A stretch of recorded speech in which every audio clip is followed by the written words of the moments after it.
ini pan ini nomor kudu nyingkah tapi kudu beli cicing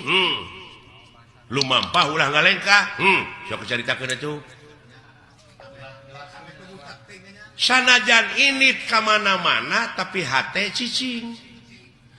panteng eueuh deui semaheun angin Allah teuing la ilaha illallah tak kitu salamet gerjing dek ka mana sia ini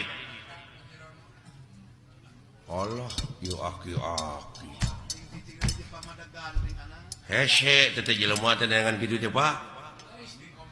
lu mampah ulah ngalengkah ulah panteng we eueuh deui semahkeun angin Allah Allah Allah Allah Allah jika mana-mana oge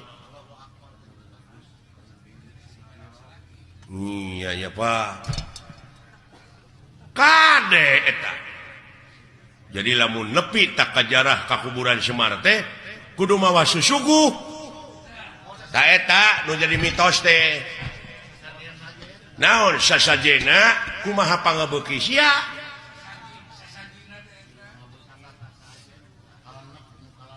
kumaha pangabeuki abdi naon pangabeuki pek suguhkeun ngan Semar moal narima lamun eta rezeki nu dihakan ku sia teh ladang korupsi, ladang basilat, ladang judi. Tong boro make jeung ladang judi, ladang sorangan teu dijakatan moal narima Semar deui.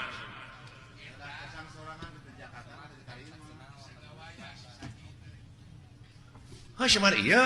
Semar mana we? Berarti meureun Semar teh geus aya dina diri sewang-sewang tah eta apan ayana ge di Tegal Gorowong hate nu molongpok nu bersih tah bere susuguhna kudu naon kudu bararesih deui nya pawongan nya Pak Gusti Pak Wongan wong teh jelema nya Pak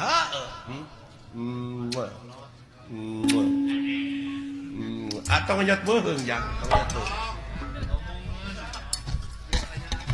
nuhun Pak rada brai-brai weh sing horeng ngaji mau ulah jauh tina dirinya Pak ulah anggang tina awak da lolobana mah ka Semar ieu nu bungkleukan ieu tah padahal geus aya dina diri sewang-sewang geuning Semar teh